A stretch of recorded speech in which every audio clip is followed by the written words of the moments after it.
Coming up soon, Chris and Stu will bring you all the latest in boxing, MMA and combat sports from around the globe. It's Powered 4 TV's powerhouse, Big Fight Weekly, 100% live. Here's some of the best clips of Big Fight Weekly from 2021. Welcome, welcome, welcome. It is episode 2 of Powered 4 TV Big Fight Weekly. We cover it fast, quick, boxing, MMA, quicker than Phileas Fogg around the world in a hot air balloon, Chris. And here is my co-host, Chris Hume. How are you, Chris? Steve Coogan. Yeah, not bad. That's great, yeah. Big Fight Weekly, faster than a Lyoto Machida crane kick to the face, Chris. Which one? Belfort or Randy Couture's? They were both equally good, mate. I was probably gearing towards Couture, but you know he was aging as a fighter. Welcome. It's episode 4 of Powered 4 TV Big Fight Weekly with myself, Stuart Palmer, and my co-host, my cousin, Chris Hume, and we're going to give you a deep dive in boxing and UFC and MMA this week again. God, I couldn't get my words out then, could I? Christ alive. And I tell you what, I'll just get it in there now before I forget, quicker than a Kamaru Usman takedown. A double leg.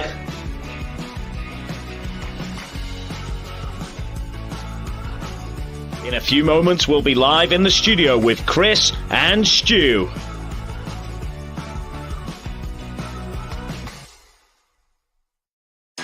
This is Liam McGarry, and welcome to the Big Fight Weekly. But yeah, I mean, like, I worked in construction, mate. Like, the recession kicked in and everything stopped. I was delivering TVs for this company, Fortuna, and it was crap, you know what I mean? But at least I wasn't so tired, so I could finish work quickly and then go to the gym, train for about 5-6 hours, and then go home, you know? So yeah, it was just a timing thing, and I guess it was the right time for me to go forward and pursue this fight career. Yo. This is Stephen USSR Robinson on Powered4.tv, Big Fight Weekly, for a special fight at Focus with Chris and Stu. Tune in. Boom! And the whole USSR thing was, I think it was just a gimmick where we thought, right, you know, we've turned pro now, let's go off the back of the red and yellow, the Ivan Drago shorts, Rocky wasn't a sensational hit. And I've been called it now for sort of 6 years within boxing, so we just decided to go along with it and you know, give it a go and see how it went. And it's worked well. Yeah, but you do look like him though, so you can't get away from that though. Right, yeah. I'm trying to look for a photo of my real dad just to show you I look not where my man must have been at a Comic-Con back in 1990. Where Dolph Lundgren, yeah. Brilliant. He can throw a few punches here and there and not have that worry that someone's going to take him down, because you don't want to be, you know, you don't want to be on top of him, or you don't want him on your back, because you know he's like an anaconda, and you know what I mean, he'll find a way to submit you. And like I say, he's one of the best in the UFC with jiu-jitsu, and I think he's got most wins in UFC with submissions as well. It's an interesting fight, and it is really like a tale of Dustin Poirier's cardio, Dustin Poirier's heart, you know, all that shit he had to go through with Conor McGregor. He silenced Conor McGregor, let's just say, in the last 2 fights, completely showed his heart, his desire, you know. And even Chael Sonnen has chimed in this week as well. He's going for Woodley to win this. How do you see it going, Chris? Well, personally, I wouldn't go off what Chael Sonnen says, mate, because Chael Sonnen's record when it comes to prediction, he gets it terribly wrong. Somebody said that below, but yeah, I'm with Chael on this one, you know. But yeah. I just think he gets it wrong all the time. So I'm Dave Faulkner, two-time World Submission Wrestling Champion, Tough 9 participant, World MMA Champion, and this is Big Fight Weekly. Well, 4 people had staff on the show at once, and it was very close for the whole show to get closed down. But then they brought in this ginger girl who was like a life coach, and she was she told us to use PMA, positive mental attitude, and she said to, and I'll quote, she said, "If you tell yourself you ain't got staff, then you ain't got staff." And two of the American kids, get on this though, 2 of the American guys who had staff, who were going, yeah, I totally believe that, man, I totally believe it. They actually didn't have staff after 4 days or something. So it must work. Hey guys, this is Jake Cross, President of UK Fighting Championships and owner of Empire Grappling. You are now tuning in to the Big Fight Weekly. I can lean on them and they can lean on me, whereas Empire is just me, and I have a really bad tendency not to delegate. I like to control too much, and that's not because I'm a control freak, it's because if you're going to do it right, do it yourself, and that's sort of, I just like live by that, and that's why it's getting to the point now where Empire's an animal. I have probably 60 staff on the day, which I can start to sort of lean on and delegate, but it all still comes back down to me. If there's a problem, it's there for me to fix. You're like the younger version of Vince McMahon or Dana White, Jay. Do you want to be referred to as the English Dana White? I've been referred to as the English Eddie, or the new breed of Eddie Hearn, which I would, if I make even 1% of what they've made, or even their success, I'll take that.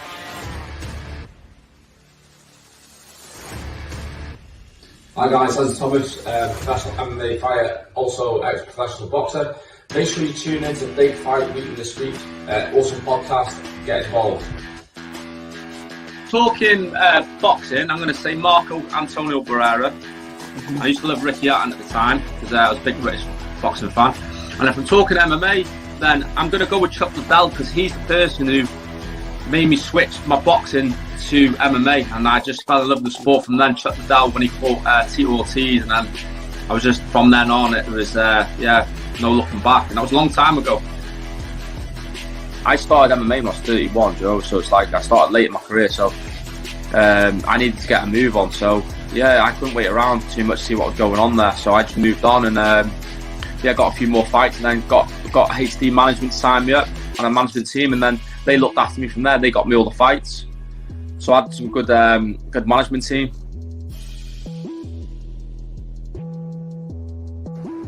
This is your boy Chili Willie, ECW original, everybody's favorite homeboy, and yo, you need to check out the Big Fight Weekly. Who does tougher training on the body? Wrestlers, boxers, or MMA fighters? That's a good question. That is. That is really a good question. That's huge, man. Wow, I would probably say MMA fighters, just because they have to not just deal with their hands and their feet, but they have to deal with the wrestling, the grappling. Yeah.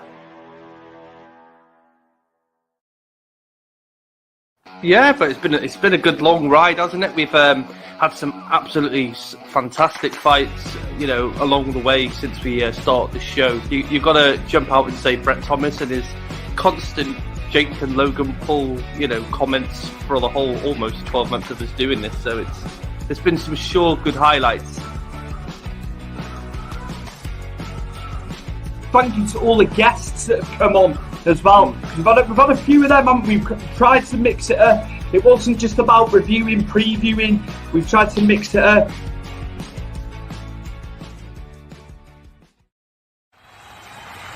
Ladies and gentlemen, it's time for all the latest fight action. Direct from Wales in the United Kingdom, 100% live, it's Big Fight Weekly with your hosts Chris Hume and Stu Palmer. I look into the mirror and all I see is failure staring back at me. Good afternoon, and good morning to everyone in America watching. It is episode 53 of Powerful.tv Big Fight Weekly with myself, Stu Palmer, and my co-host and cousin, Chris Hume. How are we, Chris? I know you're going to be very, very excited with this first part of the show today. We've been waiting for this, haven't we? Yeah, there's some really good fights that are happening this weekend. You know, not just in MMA, boxing as well. But yeah, 2 titles on the line. Khamzat versus Burns when they got Ian Gary on the card. There's a lot of good fights to speak about today. Rosenstrike's on the card, isn't it? Because it's so it's so stacked, and Olenek as well. There's a couple of big heavyweight fights on the undercard, you know. But yeah, can't take away from the fact that they got the 2 title fights. But we are going to get to Khamzat. That's the one that's sticking out for me, and I'm sure you know you're on the hype train as it pertains to Chimaev. So. Yeah, I think first and foremost, Chris, we've got to go into Alexander Volkanovski and UFC veteran Korean Zombie. Now, I've looked at the betting odds, Chris. Volkanovski is minus 700, which is to be expected, and Korean Zombie at a plus 500 underdog status with the betting people in the US of A. And it's, you know, that's how it should be, shouldn't it? It should be that wide going in. Well, yeah, because you've got to look at how much of a really solid champion Volkanovski's become. You know, he's beaten Max Holloway twice. He's been there with Brian Ortega. You know, he's been in with Aldo, Chad Mendes, obviously prior winning the title off Max Holloway. You know, in his last fight against Brian Ortega, he was putting some tough spots. You know, that he was putting a sit-down guillotine where Brian Ortega was on top of him, and he's alluded to this in the countdown. It was tight, and it was really, really tight. But he got out of it. You know, there's a bit of adversity where these sort of fighters, you know, they don't taste adversity. So when they get it, they sort of shit the pants. Where Volkanovski was calm and collect, you know, and he got himself out of that situation, you know. And then when he got on top of Ortega, then he sort of stacked him and then just dropped bombs on him. He finished the fight pretty much there. I know the fight finished, you know, went all rounds, but you know, he finished Ortega completely there. Korean Zombie, though, as you say, is a staple. He's been around. He's fought the who's who. He's had a title shot against Aldo before when Aldo was at his peak, but unfortunately in that fight, Korean Zombie, I think he popped his shoulder out during the fight, and obviously Aldo smelt the blood then and went straight for him and finished the fight. Unfortunately for Korean Zombie, but obviously he had that 2-year off with the South Korean army, didn't he, where he had to stay and do the military thing in Korea. And he came back, with a bang. You know, and again, he's picked up some really good, valuable wins on his way back from being away, and it's an interesting fight. Do I think this is more interesting if this was Max Holloway and Volkanovski 3? Maybe not. I just think, you know, Max Holloway's got a purpose, doesn't he? He wants to get those 2 back. He feels like, you know, he won both fights, which, you know, a lot of people could argue sake maybe for the second one more than the first one. But Korean Zombie does have give some problems to Volkanovski because, you know, he has got that power. He is not that bad on the ground. He's quite slick. I can remember when he Darce choked Dustin Poirier back in the day. So, you know, he has got some elements that can surprise Volkanovski. I just think Volkanovski, though, is just in the zone, isn't he? I just feel like I don't see anybody else in that division currently who I feel like I can think, well, maybe they can be the guy that beats him. I don't see it. I look back to his career in rugby, you know, that tank, like, because he's so short. I know I've said this many times.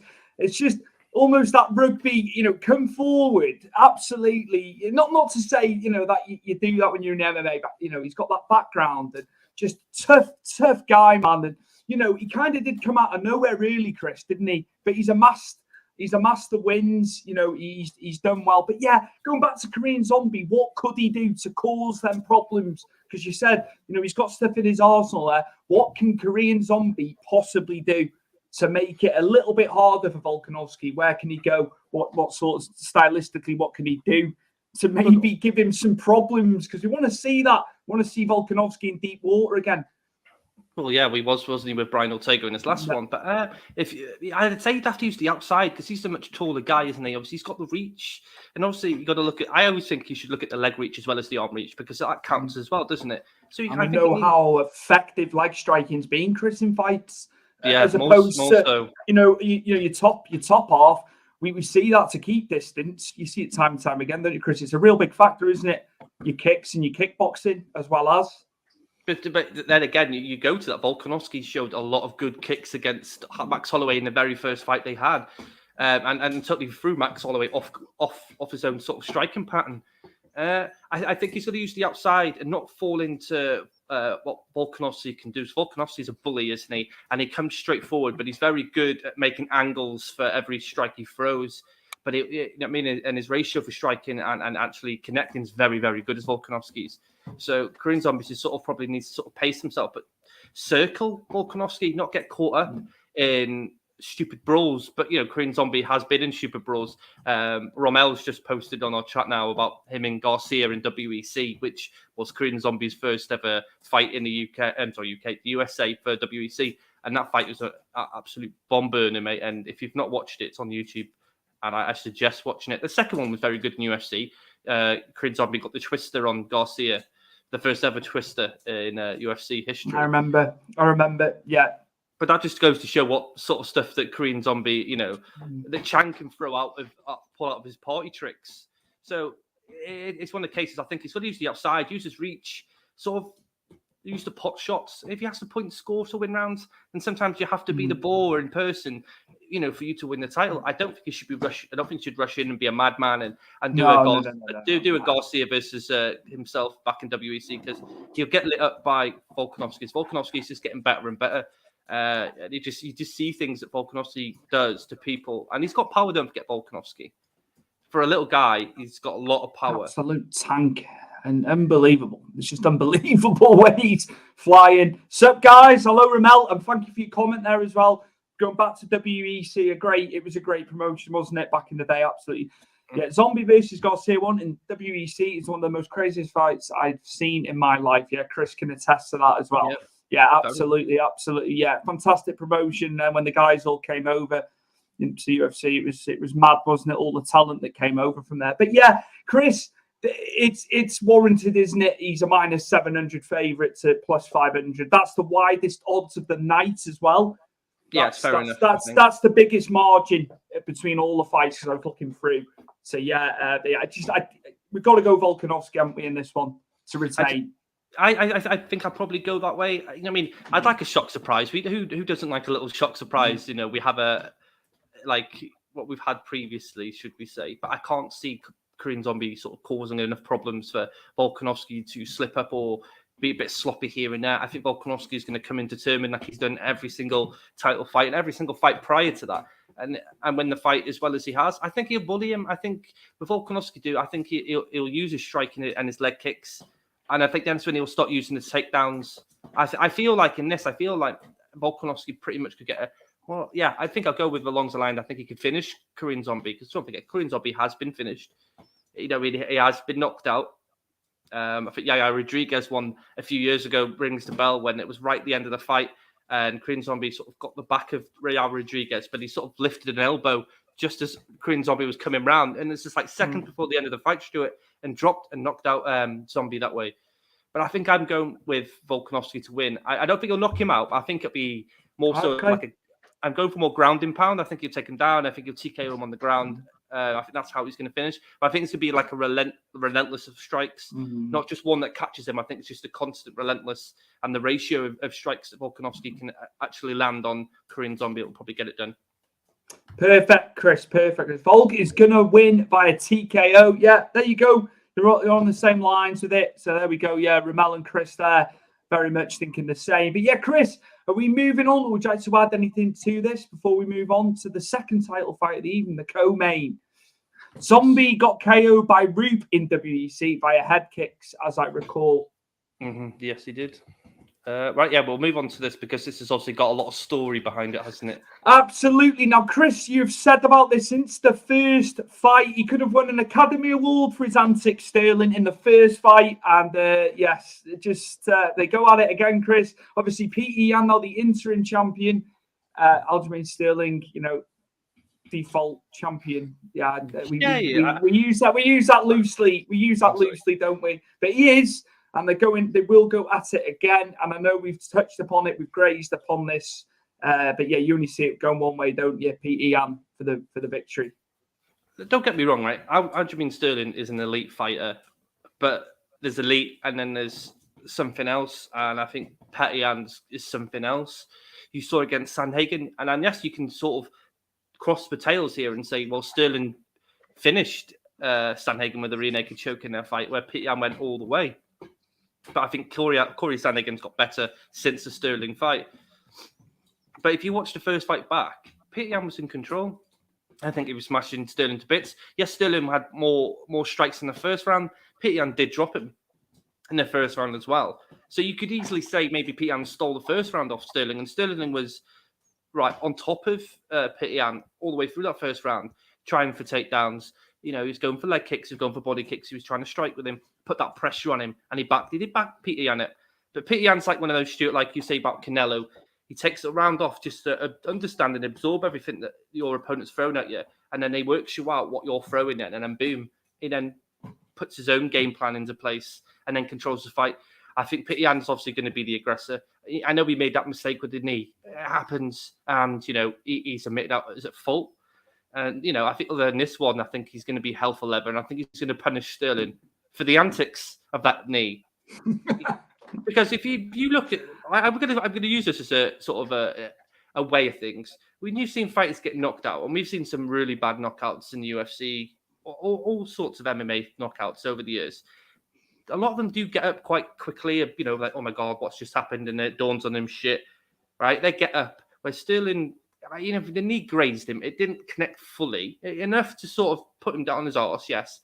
But the antics then, Stuart, oh God, don't know where I am. Oh, Jesus Christ. Do you know what I mean? There's a lot of fighters that get KO'd completely and they're up next to whoever ref it is in the middle of them after the fight. And they, you know, you don't see any antics for that. That was a bit, it winds me up because it was a lot of OTT. And then to see him wearing the belt saying, I'm UFC champion. Yes, we're right, you are. But the way it was done, I couldn't carry that title if that was me. You know what I mean? I didn't win the fight. I win it by default. And I also feel, I want your opinion on this. That whole rule set needs to be abolished. I don't agree with a disqualification makes you lose the title. I don't agree with it. Yeah, no, I agree. There should be no the belt shouldn't change hands. Absolutely. And yeah, I'd say, you know, you see when they black out and stuff, fighters when they have been KO'd, your equilibrium's gone, isn't it? Sometimes they don't even know they've been KO'd, do they? They wake up, and you know, a lot of fighters, it can take a lot long after corner that they like realize where they are and what have you. But yeah, it was just it was Academy Award-esque. That, as we've said, you know, last year about it. Here we are, Ramel. Peter should have retained even with the DQ. Even in pro wrestling, you can't lose the title via DQ. Yeah, no, it's valid. You don't in pro wrestling. So yeah, you know, we know it's set up and storylines and all that, the wrestling. But no, yeah, same rules should apply. I agree with that one. Chris, in and around that, you know, off the back of this, who next? Who would be next in line for the victor in the division? I feel like because of TJ Dillashaw, because if he beat Corey, razor sharp split decision. Well, I think it was unanimous, wasn't it? But it was a razor sharp decision. I feel like obviously I know he got injured after that fight, and that's why we haven't seen him since. But I feel like the TJ Dillashaw will probably be the next in line. Just because obviously he was prior the champion. Yes, okay, we can say about all the steroids and all the stuff, all the performance enhancement drugs, you know, in between that. But he did get a win over Corey when he came back, and I feel like that would have been, you know, he's next in line. But you know, the featherweight division, the bantamweight division, it's still got some good fighters in there that are still coming in. You know, we've still got the likes of Jose Aldo in there, who's made a very good run since losing to Petr Yan for the title after Henry Cejudo left. You know, we've still got Dominic Cruz in there. You know, Frankie Edgar's around, isn't he, still? And there's a lot of up-and-coming fighters in that division that, you know, I just still think Petr Yan's better than everybody else. Just far and away, yeah. It's the striking, I think, with Petr Yan that it excels everything. Colossal what he can do. It's amazing. It's amazing. And when you see a guy like that, like you said, it's beyond elite. I like that. I like that category. For certain guys, I think we will keep using that, and you just wonder who can beat the man, don't you? Which that's got to be figuring into people's opponents mentally before they get in there with him, that they can see how destructive he is. That's got to be a factor, Chris. I was watching a countdown on Sunday, and I saw he was training in the Tiger MMA in Thailand. A lot of fighters go there, don't they? There's a lot of good kickboxers there. But he's saying that he's trained with like Izzy, and he's trained with Volkanovski as well. So he's getting pinching tips and tabs off people, as you go along and soak all their information in. And I think they probably shown him and learned him. If you think with him, obviously, I don't know how good his wrestling is, but I don't think we have a true wrestler in that division, like Henry Cejudo was, because Henry Cejudo was by far one of the best wrestlers, in UFC. You can't deny that.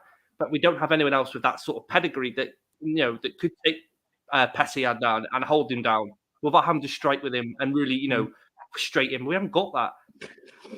So it's interesting to see where, once this sort of smokescreen goes and we don't have Sterling and Yan again and we have something else fresh for Petr Yan, I don't know where else we'll go with it that can really give him that, good fight. We look forward to that one. That is your co-main at UFC 273. And Chris, this one is, I think, the one for the purists, because I think we've got two title fights. We have got the two title fights, but Chris, this is the one. I think this is going to be match of the night, and it is Khamzat Chimaev taking on Gilbert Burns. Like we've said before, it won't be easy, will it, Chris? I know a lot of people are veering towards Chimaev to win. We've got a clip with Bisping to show in a little bit. I want to get your thoughts as we go in, but yeah, don't write off Gilbert Burns either, because he's been in there with some of the best as well. But I know a lot of people want and are thinking it's Khamzat's to lose. Call this the people's main event? Yeah, without question. It eclipses the two title fights for me beforehand. We'll see we'll see what transpires in that octagon. But this is the one. This is the one I want to watch the most. The thing is, what really stands out. I'm just like, let's put the skill sets of both men to the side and just look at the pure size of Khamzat compared to Gilbert Burns. I feel Gilbert Burns is a small welterweight.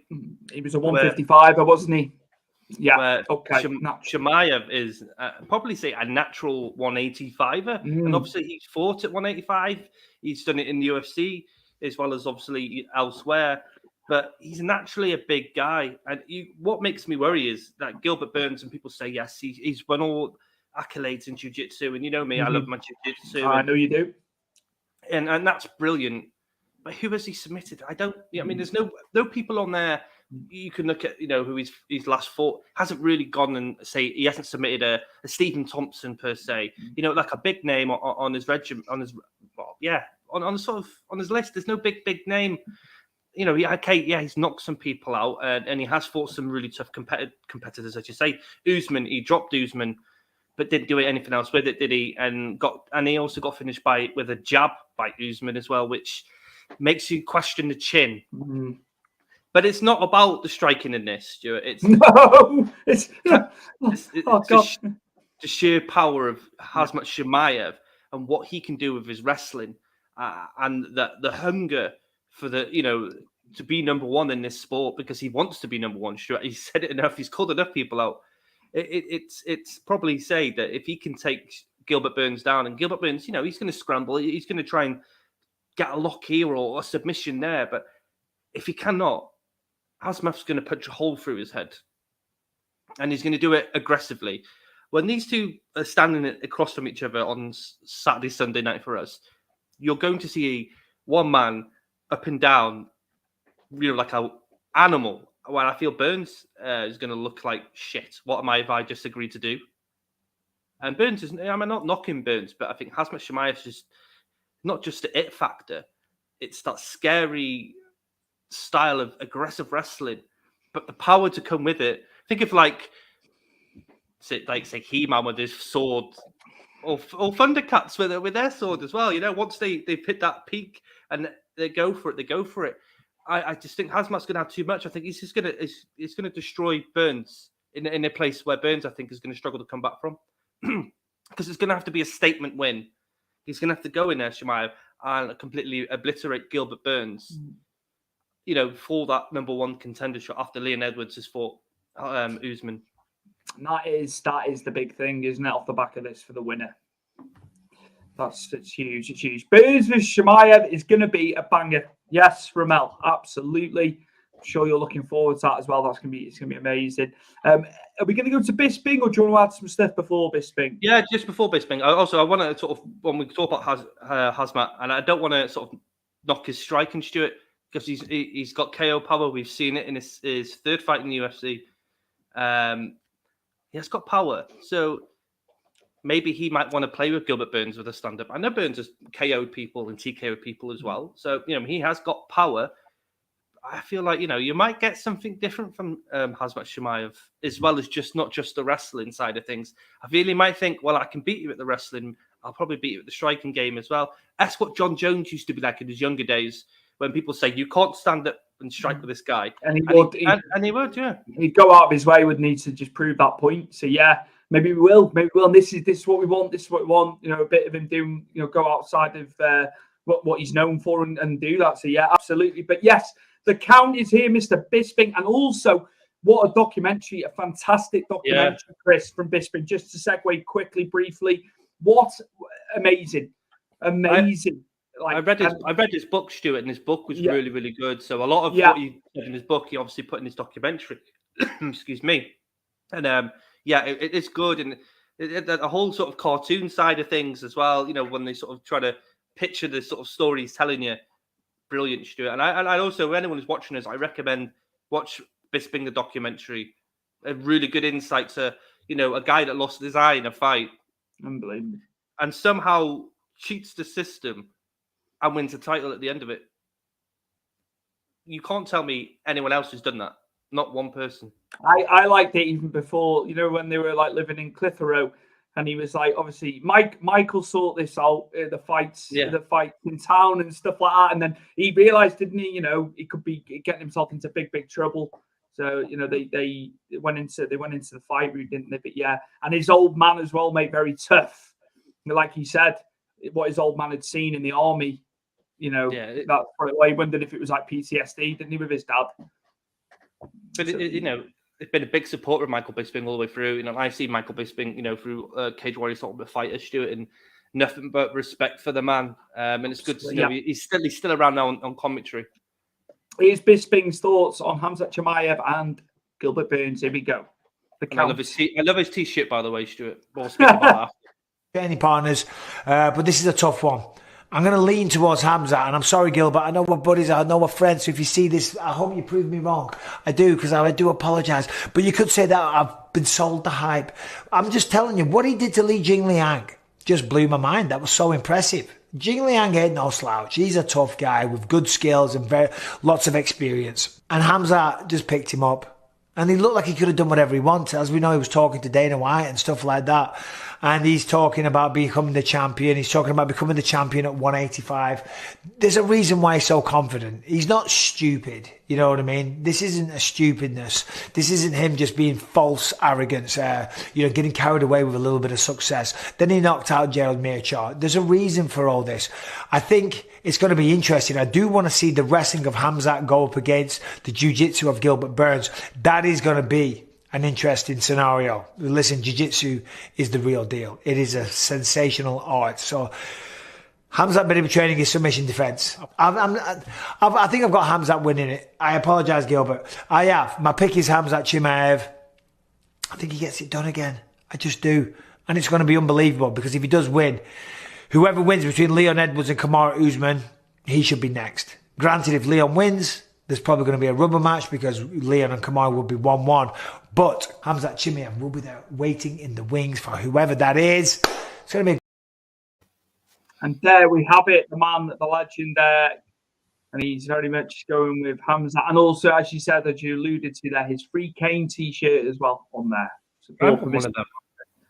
I want one of them.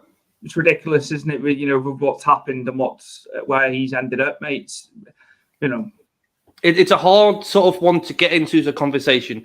Me being a parent, you the soon-to-be parent, if that happens to your kid, I think everyone goes through that sort of a mannerisms in your head. Like, you want to kill the bastard that's done those paedophilic shit to your daughter. You're going to.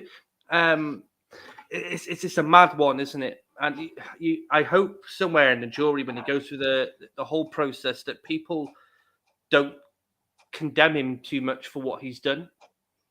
I hope not. He was one of my favourite fighters back in the day. I know, mate. I know how much you loved him. I know how much you loved Pete when he was at his peak as well, the peak of his powers. But yeah, Bisping's comments there. And what do you think? Pretty much what we're thinking. I wasn't a Bisping fan early on in his career. Hated him. Yeah, many did, Ramel. Many did. They thought he was a gobshite. But he grew on me and became one of my favourite fighters on the way. Yeah, he turned a lot of people, especially the American public, because they didn't get it. They didn't get it. The way he was on the mic after fights, leading into fights and stuff. But yeah, it's mad to see how many people love the guy now. Us being fellow Brits of his, obviously we always knew he had the potential to be, great. The world title once he got to the world title. But yeah, he was. A lot of people didn't like Bisping, did they, back in the day, Chris? I think that the whole spit when he beat Jorge Rivera, wasn't it? But Jorge Rivera was giving, shit for the fight, wasn't he? In fairness, he did a music video, didn't he? I think he did a music video on his wife, didn't he? Yeah. He got pasted anyway. He got absolutely pasted in the end, didn't he? But yeah, Bisping's thoughts on Khamzat. Sorry. He's not wrong, is he? Because he talks about Li Jing and the way he picked him up and sort of just carried him like you're carrying a child. Just all the way to the side of the cage where Dana was, and beats him up, and has having a conversation. Reminds you of Michael Johnson and Khabib, when Khabib was just about when he smashed Michael Johnson, but he's talking to Dana White as well just before he fought Conor McGregor. It's the same sort of you can mirror image it, but he's a scary guy, Stuart. When people can do things like that to people, and he's right. Li Jing is not a slouch. He's in the top 10 for a reason, but he blasts through him. And you've got to also think that the fights that Khamzat's had, I think he's had one punch thrown at him that's actually connected. One punch. Could be different against Gilbert Burns. It could be different. You only had to look at him. You only had to look at him ragdolling Jing Lang there, and you're saying about size. You can just see the muscle, the legs, the leg strength. Yeah, it's ridiculous. It's ridiculous how big he is at 170, but we know he can go at 15 pounds quite easily, can't he? That's a question I was going to throw at you because it came in my head when Michael was talking about him wanting to go up to 185. That's a very difficult fight for Adesanya if Adesanya can't get his striking off. Yeah. And that's how he knows it as well. And Khamzat knows he can get him. That'd be amazing. That's going to do ridiculous numbers if it's only a matter of time in it. 185 from again. Chimaev is evil Khabib. Possibly, yeah. And the old quotation marks there from Ramel. Wants to smash people. But listen, the whole thing with Darren Till before we move on to Ian Gary, the whole thing with Darren Till is brilliant as well because this helps evolve Darren Till. That he's with a not world class jury, above elite wrestler, and the way that Khamzat Chimaev trains. This can only help Darren Till going forward because we know how good he is at striking. And you match him with someone that can teach him a lot better takedown defense and to use the takedown as an offense as well because we don't often see Darren Till use it. This is only good for him. And obviously, Khamzat can learn off Darren Till with the striking as well. So it's a very good partnership and they're very good together. They're quite comedic, can't they, together? Absolutely. We look forward to seeing how Darren Till gets on, in his next one after being over there. Absolutely. Chris, we're going to go through the card a little bit more, aren't we, as well? There's some good stuff below the top three fights there. And Ian Gary returns, Chris. And I know how much you're putting a lot of, your bets on him being very successful within the promotion. Yeah, Ian Gary is back against Darian Weeks. I'm not too familiar with him, Chris. He's been in with Brian Barberina, who we saw fight Matt Brown the week before. Sorry, and he give him a good fight. The thing with Darian Weeks is he's very methodical of what he does. He's not really, I wouldn't say he's a power puncher. He's very good with striking, but he's not one that's really going to put a lot of pressure per se on Ian Gary. Ian Gary's very good, Stuart. Honest to God, through Cage Warriors and for him to get into UFC. Yes, okay. His first fight, you saw a bit of jitters, didn't you? And it took him a couple of minutes to get himself in the mode for his first fight. And I think once he sort of figured himself out, you saw the finish, and it's a really good finish. But what you did, people haven't seen with Ian Gary, if they've not watched him in Cage Warriors, is he's spot on with his striking, Stuart, and he cuts angles. But when people put a lot of pressure on you, think of Aljamain Sterling in the first round against Petr Yan, where they just forward pressure, and Petr Yan to back up and sort of angle his way into strike. Ian Gary stops all that because he's so precise and his precision every time someone's come in, and he's so pinpoint with everything he throws, and he's really, really good at that. He's got his judo as well as a background, Stuart, and he's very good at judoka. So he's got that to fall back on. Darren Mix is okay. It's more of a Muay Thai sort of guy, and I feel like he just falls into Ian Gary's sort of come forward, and Ian Gary just picks him off as he goes along. He's a durable fighter, Darren Weeks. He can take some punches. So Ian Gary, if he wants to put on a show and wants a KO, he's going to have to work hard for this. This could easily go all 3 rounds, Stuart, but quite a dominant 3 rounds Ian Gary if you can't get Darren Weeks out of there. I think you're going to see Darren Weeks quite bloody by the end of this fight if you can't get him out of there. But honest to God, for anyone watching, and you haven't seen Ian Gary, go watch him in Cage Warriors. Forget his first fight in UFC, even though it was a great knockout. Go watch his rise to UFC because it's phenomenal. We look forward to seeing Ian Gary back in second fight in the UFC. And yeah, as Chris says, hopefully can put on a show against Darren Weeks. Durability of Darren Weeks, so as Chris has said. So yeah, it'd be good for him to get the rounds in as well. And then moving on, Chris. Yeah, Are we ready? Are you ready to move on? You want to talk about quickly a couple of more fights that's on the card? Bring him up, mate, because it's stacked. It's absolutely stacked below. There's a lot of onus on the top end because they're so strong. But then when you look through it, a typical numbered card, isn't it? Pay-per-view card, to be fair. I haven't got anything. I didn't put anything picture-wise. No. I've got the fight card in front of me, Stuart, so I'll throw some fights at you. You obviously know about Rosenstrike versus Tubara. Tubara obviously is coming off a loss. Rosenstrike, I think, also is coming off a loss, isn't he? Rosenstrike, let's see. Yeah, he lost to Curtis Blades, which is, no easy feat, really, is it? Curtis Blades is a tough cookie to fight. But he's been there with Augusto Sakara. He's been there with Cyril Gane, Gino Dos Santos, Francis Ngannou, Overeem, Orlovsky. This is Rosenstrike now. And he was doing really well. Unfortunately, he met Francis Ngannou and tried to trade with him. Me and you both know that's probably not the wisest decision. Cyril Gane's just another level, isn't he? Technical striker, very good.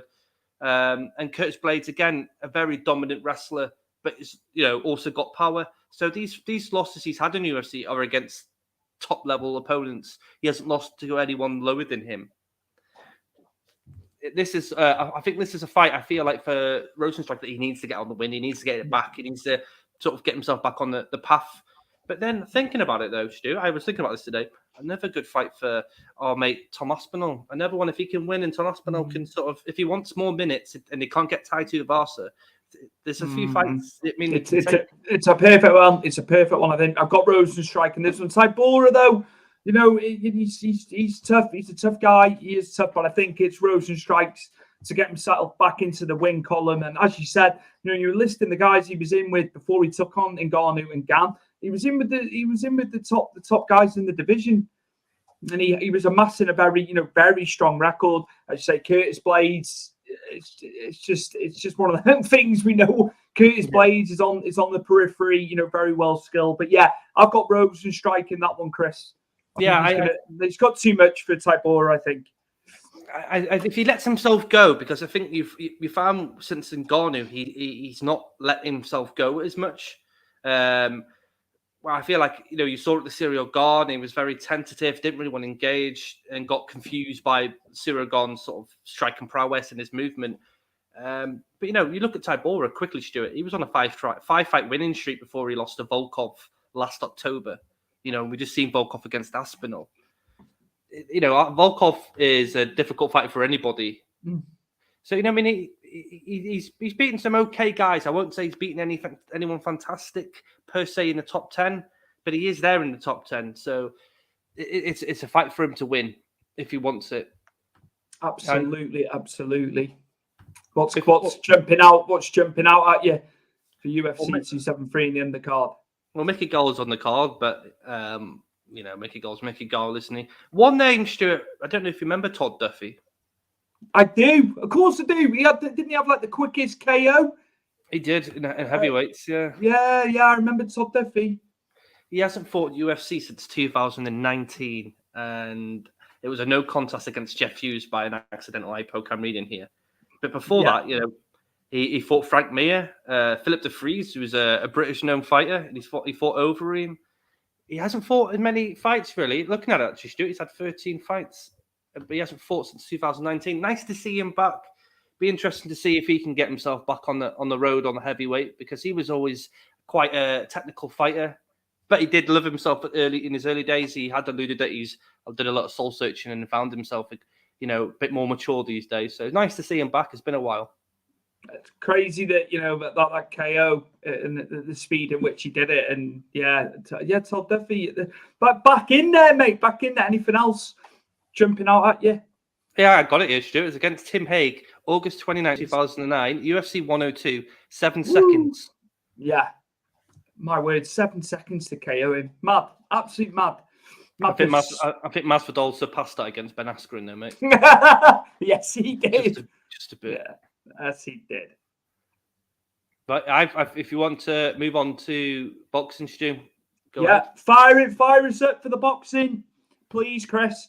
Yes, and Joshua versus Usyk 2 will be finalised within 2 weeks. Usyk's promoter has spoken out. Obviously, they were fighting in the Ukraine. They had to. They couldn't leave the Ukraine. Now he's left the Ukraine. He's gone back into camp. Apparently, he's training. The fight, it's looking like it's going to Saudi Arabia, and they reckon it will garner $90 million. Wow. Just having it there. That's what it's worth if they have it out in Saudi. So yeah, it's set. I just don't think Joshua can beat him. No, I think it's going to be the same outcome. It's just the complete boxer that Usyk is, Chris. I just can't see past him. I just think it'll be the same. It'll be repeat. I think, in that ring. I think the only issue you might get, and I don't want to use Usyk for this as an excuse, is what's going on in Ukraine might be something that he can't get out of his head, because it is horrific what's going on over there. That could sort of keep his mind somewhere else, and it could possibly. I think he's professional enough that wouldn't be an issue, because we see football players from Ukraine in the Premier League that seem to still play the game okay, and I think Usyk is professional enough to sort of put that to one side and focus on Joshua. But you just don't know, do you? I'm just glad they can get it made. Obviously, they fought last September, didn't they? So we're getting into that. We're getting into that 6-month territory now. They need to get it. And here we are, Ramel Usyk all the way. Maybe worse than the first. So yeah, Ramel is thinking, he's predicting that it's going to be over a lot quicker than that first fight. But I just wonder with Joshua. What does he need to do better, though? What does Joshua need to do better? He's gonna have to throw more punches, and he's gonna have to find ways of getting inside and landing. He's got power, we know that. I'm not taking away from him. He's been a fantastic patron, for UK sport as a whole. He's known across the world. He's fantastic, great. He's been amazing. But Usyk, when they said he was coming up from cruiserweight, I did worry, Chris. I did worry. Lewis, all right, Lewis. You were training in there. You were training last night with the wrestling. I did see. How are you, bud? Any predictions for UFC 273, Lewis, or Joshua and Usyk? Obviously, that's going to be happening sooner rather than later. Yeah, just some thoughts from you, mate. What do you think of Paul Craig versus Anthony Smith as Paul Craig's next fight? Oh, there we go. Yes. That's a big one. But yeah, going back to this, Chris, I just worry that it's going to be 2-0, and then we don't. What happens then? What happens to Joshua then? Give me your opinion. Say Wilder, maybe. It might have to be Wilder. That's dangerous. I know it is, but Fury will want Usyk, won't he? Saying he's got to come through White. He's heavy favourite. We know that. It could be tricky at points for Fury with White, the power. All predicting it ahead of time, you would say it's going to be Usyk and Fury for all the gold. And then Joshua is in the proverbial rock and a hard place then, isn't he, with the second loss? Fury said this.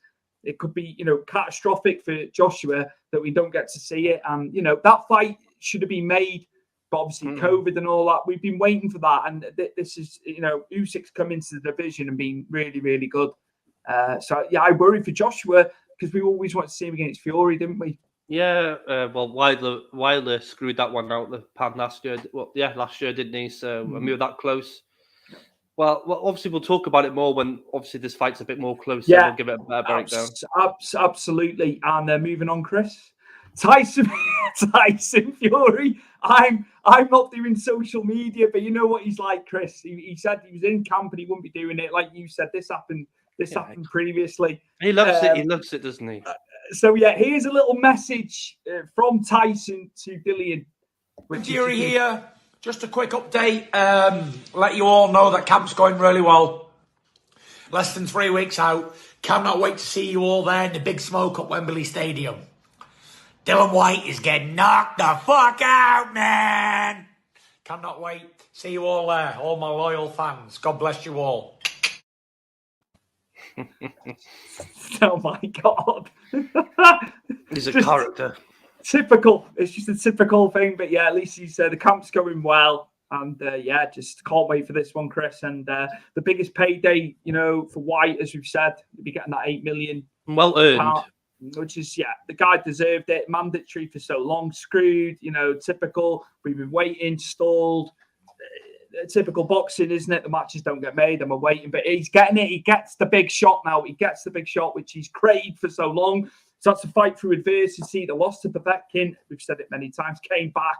Absolutely. Revenge. Absolutely went through him, didn't he, in that second one, which was fantastic to see. And he has got power. We know this. We know the guy can bang. Wilder power, maybe not. We know how well Fury's done. But yeah, just it's got to be Tyson, hasn't it, Chris? There's one story just won't go away, and I have to bring it up because we're on the conversation of Tyson Fury, and I think you know where I'm going here. Is Francis Ngannou and Tyson Fury? Only because I keep seeing it everywhere, and it keeps popping up, doesn't it? Obviously, they've said about they don't want Fury going into the octagon or MMA sort of areas because he gets smoked. Probably, most likely, because Ngannou's evolving. But this fight just doesn't keep going away. Do you feel like this fight could be made if, say, UFC allowed it to happen? If they sign this contract with Ngannou and he does stay, and he says, like, the stipulation is, I'll stay for X amount, blah, blah, blah, but I want this fight with Tyson Fury. I was going to say Tommy, then he'd kill Tommy. Do you feel like this fight can happen? But obviously, I'm not going to say what's going to happen because we know that Tyson Fury would box Francis Ngannou's head off. But it's a big payday for Francis Ngannou. Don't forget, my God, and he knows it because there's only he only got 600,000 for 600,000 in his last fight, which is awful. awful. But look, when you balance it out, matches get made in the UFC. We get the best of the best, don't we? It's these purses. It's these purses. Just going off on a side note, I know Paddy got a bonus, didn't he, of the week, but he only got 12 grand to show and 12 grand for the victory, didn't he? So his base was 24. I know there was obviously bonuses as well. Dana threw the bonuses around because of the performances, didn't he? But yeah, it's this pay thing, isn't it, with the UFC, Chris? Just look, balancing the two, the boxing and the MMA codes. It's ridiculous. They should be getting paid more. You've said this for a long, long time. I do agree, and I understand why people say, well, Paddy should fight X, Y, and Z. But Paddy also is not a stupid man and knows that, if I want to fight X, Y, and Z in top 15, top 10, then I want some of this and I want more of this to go and fight them. So until then, I'll fight the bums for this, the lower income he's getting. It makes sense. And a lot, and you can see a lot of fights are starting to sort of speak out a bit more now. Matt Brown Stewart this week spoke out about fighter bonuses should be abolished. He said that it should be a fixed rate for fighters when they fight on the card. What do you think with that? I don't. It's a lot of fighters are actually more likely to do something to get that bonus. You get, it's more exciting, isn't it? Whereas if they're paid up front for everything, maybe fighters are going to be tentative. They're going to sit back. They're not going to try and go for a submission, a KO, performance of the night. I think they need to entice them. So on the balance of that, I wouldn't. The bonuses are a great thing, I think. Because you get the big performances, Chris, don't you? Off the back of it, fighters want that extra bit of dough. So I'm not inclined to agree with him there that they get it, you get that as a set rate, like whoever you are. It's one of them. I think this is a story that I won't go away with it. I think I think I'm going to know more as we go on the next 12 months about fighters' pay, and I think something has got to change drastically in a way, because it's been thrown out there, and unfortunately, our good friend Jake Paul has, advocated it. I don't know what his reasons for it, if it's for himself or he's actually truly trying to help out, the fighters of MMA, but you do see why fighters go off to Bellator or ONE FC, because they're paid a lot more money. Mm. But, not everyone's Conor McGregor, and not everyone can sell it. No, of course not. Ice to an Eskimo. It's a very small amount of people that have gone in there and made the big money, like the ridiculous stratospheric salary, deals, advertising, sponsors, stuff like that. If Fury versus Ngannou, Fury is the only one going to carry the whole event, both weight, in promo and star power. Ngannou in his last fight proved he ain't a pay-per-view star and can cut. He said can't cut. He said no. He's very underneath. Can't cut a good promo, Chris. He's not wrong there. He's not wrong. Ngannou in Syria are not exactly the most talkative people, are they? Tyson Fury, as we well know, again, like Conor McGregor, could sell ice to an Eskimo. These sort of people are very rare in what they do, as well as being very good at what they do. So it's one of them. Maybe we'll see it, maybe we won't, and maybe it'll just disappear into nothingness as we go on, throughout the year. But yeah, we can move on, Stu. Too much sidetracking here. Absolutely. Yeah, so we will look forward to Fury and White as well. That's coming up on the 23rd, so we're not far away. And yes, to the ladies. And yes, Savannah Marshall, fantastic the other night. Absolutely fantastic. Big KO, massive KO of Herman's. And Claressa Shields was in attendance again. Another fantastic boxer card up in Newcastle, Chris. And just these two. It's a war of words. And Shields has said she's not frightened about Marshall's power. They reckon at middleweight she's the most powerful. But then Claressa has got the skills. Yeah, she's a very good boxer. She's got a bit of everything, and she just feels she can take the punches of Marshall. But then I'm hearing a lot of people saying Savannah's power is just going to be too much. So we've got these variables, we've got these talking points leading into this one. And, Claressa's come into the UK market as well. She obviously knows that's where the fight's got to be. It's not in America. It's fantastic for us. And, Ben Shalom has said, he wants to get it booked in as soon as possible. Where it will be, we don't know. I know Claressa said in videos and stuff that it could be the O2, it could be Wembley Arena. That could be where the fights. So she knows she's got to come here to get the money. Do you know what I mean? It's good. It's good that it's over here. Chris, what are you thinking with this? Are you still going? Do you think it'll be Shields? I like Shields. Overall? I think she's a fantastic boxer, Stuart, and the combinations and the volume of strikes that Claressa Shields, throws at her opponents is unbelievable, Stuart. And it's the speed as well, isn't it? But again, Stuart, power is a thing that finishes speed. I know Conor once said that timing beats speed, and and blah blah blah with power and what have you, which is not wrong. But watching Marshall on the weekend and really getting to see that power. Okay, she wasn't against anyone particularly very good, but that power is scary, and I feel like it made me judge what I said to you the other week when we spoke about it. And Claressa Shields is very, very good and very technical, very, very good at the boxer. But I don't know if she can handle that one punch, because it just looks absolutely scary. It just for me just to see it properly and watch, Marshall just in that corner, just one bang and night. When you can one bang someone, Stuart, and immediately drop them, I feel like it's scary for anybody that has to face that sort of person. I've got to be fair as well. Peter Fury has been fantastic, coaching her, cornering her. It's good seeing Peter Fury, and obviously Huey was there as well. And the camp was so happy for her. It's just that these two are by far and away. The rest in the middleweight division just aren't up to the par of these two. It's just so it's collision course time now, Chris, isn't it? And I feel like you're the best of the best. We want to be. I want to see her in with Claressa. The skills. I want to see that. I want to see how she copes with it.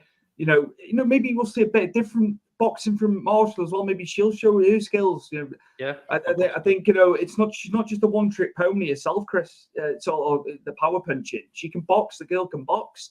It's just this will do well. This will do well for boxer as well. It's raising the profile of female sports. As a whole, it's just by far and away the best in that division. It's ridiculous how good they are. These two could end up probably fighting each other about 2 or 3 more times, don't they, before the end of their careers? It's crazy. It's crazy the heat, and Savannah's quite meek normally. You can see she's getting when Claressa starts on it, she'll give it a right back. But this is what you need, though, isn't it? You need Anderson Silva, Chael Sonnen sort of person to sort of bring that other side of you out. The fire. You've seen it with fighters when they meet their rival, per se, and they bring that sort of ugliness out of you. It makes for good TV, as well as a good fight as well. We've got Katie Taylor and Serrano coming up as well, which is great. It's fantastic to see, and just amazing going forward. Are we playing the clip of Claressa, or are we moving on? No, I'll play that for you now. Yeah, I'll have a quick blast of this. I told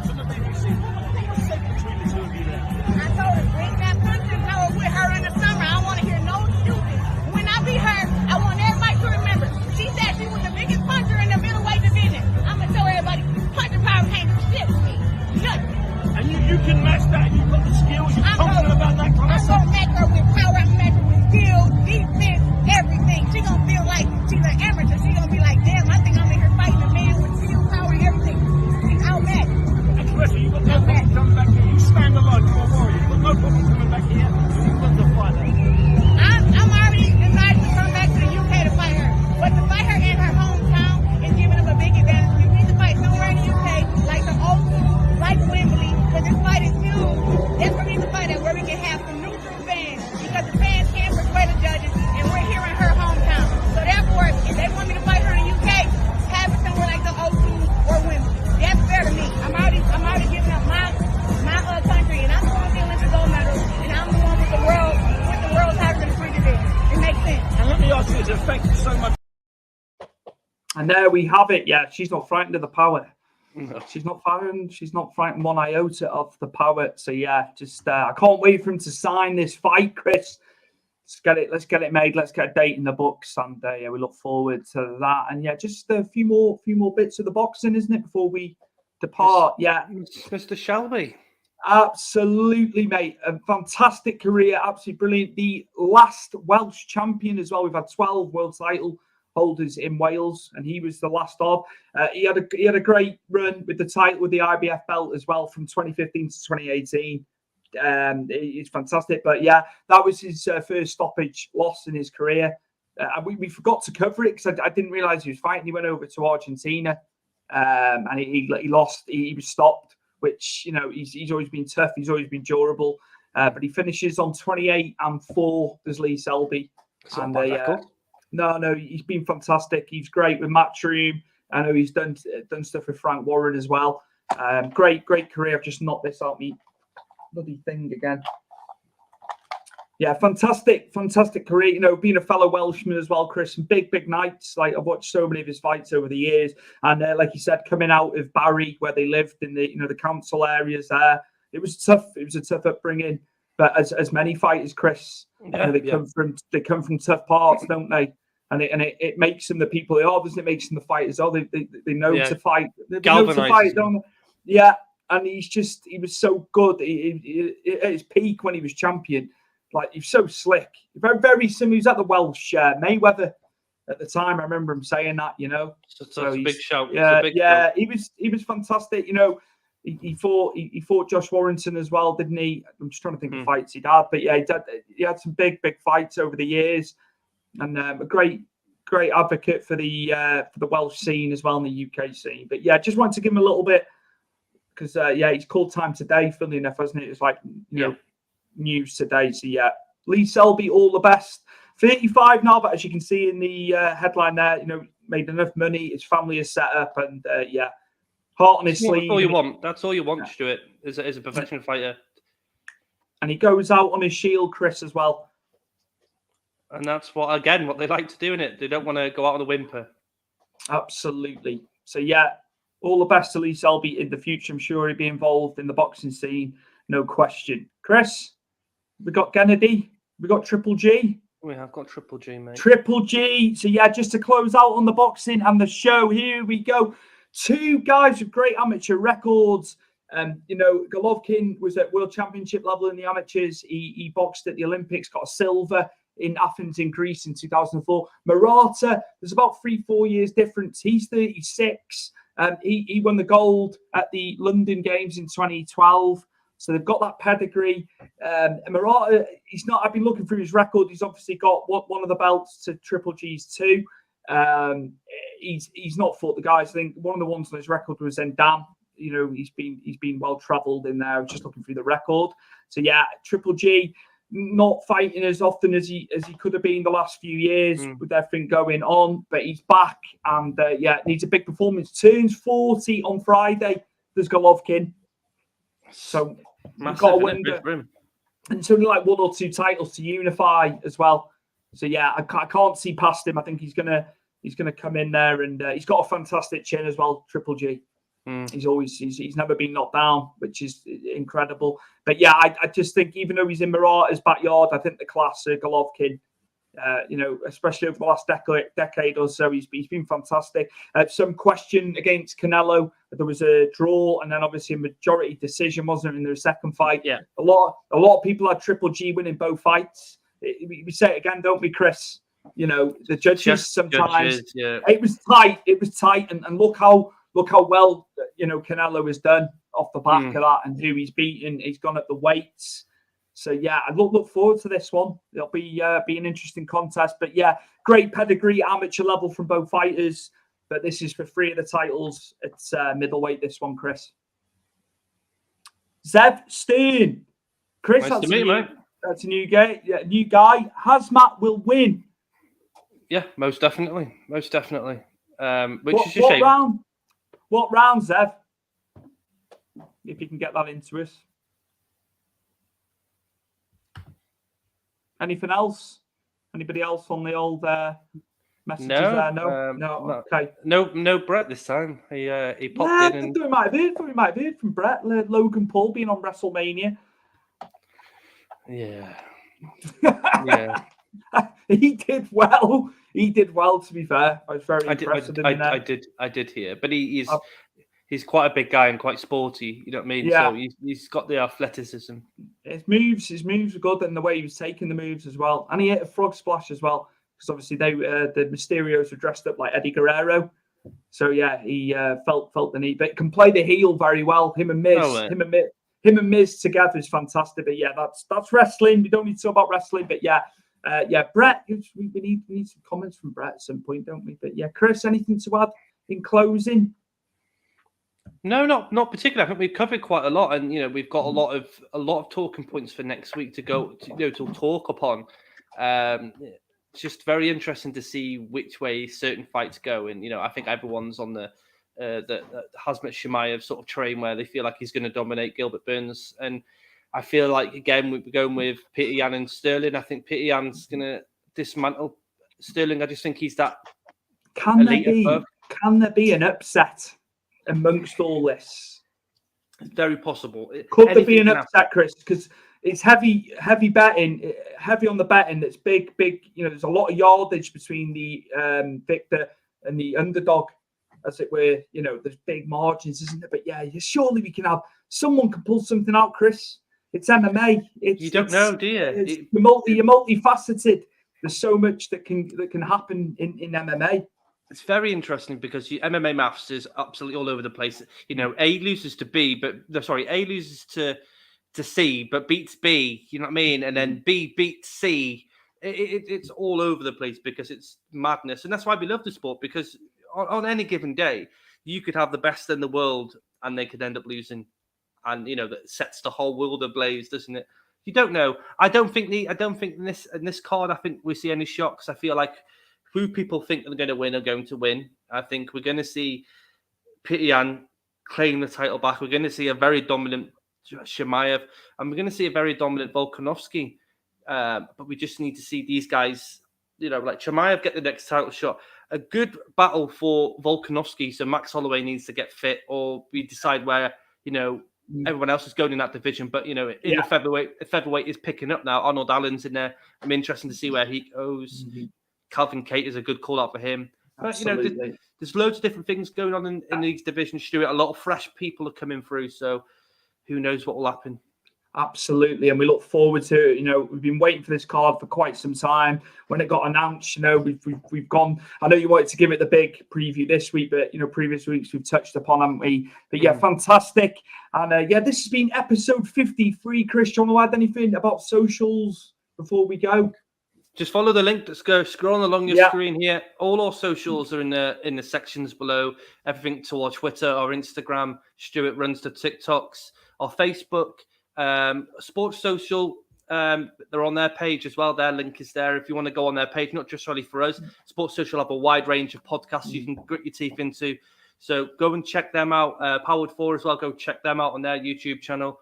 And that is it, Stu. Absolutely. This has been episode 53 of Powerful.tv Big Fight Weekly, and we'll see you next week for episode 54, which will be chocked to the nines with content and all the fallout from UFC 273 and the boxing, of course. See you next week.